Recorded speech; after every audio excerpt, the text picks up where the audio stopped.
Hello મિત્રો, પ્રીત જન્મોજન્મની ભૂલાશે નહીં movie 19 તારીખે રિલીઝ થવા જઈ રહ્યું છે અને નવા ડાયલોગો સાથે નવા ડાયલોગો બનાવવામાં આવ્યા છે સ્પેશિયલ, કેમ કે પિક્ચરનો વિરોધ ચાલી રહ્યો હતો. પહેલી વાત તો ભાઈ એવું કહું, બધી સમાજની માફી માગું છું અને કહું છું કે આવું પિક્ચરનો કોઈ દિવસ વિરોધ ના કરાય. તમારે વિરોધ કરવો હતો તો 2009માં જ્યારે મૂવી આવ્યું હતું ને ત્યારે જ વિરોધ કરવો હતો તો આ પ્રોબ્લેમ ના થાત. હવે પાછળથી તમે વિરોધ કરો, કોઈ પણ મૂવીને કેટલું નુકસાન થાય, જેના ડાયરેક્ટર હોય છે, પ્રોડ્યુસર હોય છે, એમને કેટલું નુકસાન થાય એ તમે જોતા નથી. ડાયરેક્ટ વિરોધ કરો છો તો કોઈ વાંધો નથી. પિક્ચરમાં સુધારો કર્યો છે, નવા ડાયલોગો અંદર એડ કર્યા છે. જે તમને રાજપૂત સમાજનો જે ડાયલોગ હતો એ કટ કરવામાં આવ્યો છે અને જે નવા ડાયલોગો ઉમેરવામાં આવે છે.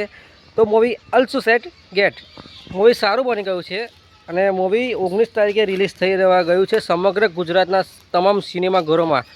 અને હું તમને કહું કે જે તમે વિરોધ કર્યો છે રાજસ્થાનના રાજપૂતનો શબ્દ હશે એટલા માટે વિરોધ કર્યો છે, પણ તમારા દિલ પર લગાવવાની જરૂર નથી. રાજસ્થાનની વાત ચાલતી હતી, રાજસ્થાનના રાજપૂતની વાંધો નહીં, પણ get will be cut dialogue પણ નવા ડાયલોગ એડ કર્યા છે. એમાં ન્યૂ સાઉન્ડ વર્ઝન છે, ન્યૂ ડાયલોગ વર્ઝન છે. જે ભાગ હતા, જે એમને કટ કર્યા છે, જે ભાગ જે સીન, એના જગ્યાએ બી નવા શૂટ કરાયા છે સીન, અને શૂટ અંદર એડ કરાયા છે સીન. અને મારા ખ્યાલથી ગુજરાતમાં એવી ફિલ્મ બની નહીં હશે અને બનશે પણ નહીં બીજી વાર. જે ફિલ્મ બની ગઈ એ બની ગઈ અને બીજી ફિલ્મ એવી બની શકશે નહીં. ઓલ ગુજરાતી મૂવીમાં એ મૂવી મારું ફેવરેટ છે અને બધાનું જ ફેવરેટ હશે, કેમ કે પિક્ચરનું સ્ટાઇલ જ અલગ લાગે છે એ પિક્ચરની. જયેશભાઈ બારોટ છે, તો આપણે હરેશભાઈ પટેલ છે, બહુ મહેનતથી ફરીથી રિલીઝ કરી રહ્યા છે સિનેમાઘરોમાં. જે શબ્દ હતા વિરોધમાં એ બી કટ કરીને નવા શબ્દો એડ કરાયા છે. તો સો પ્લીઝ વિઝિટ સિનેમાઘરો તમારા નજીકના આવેલા હોય એમાં.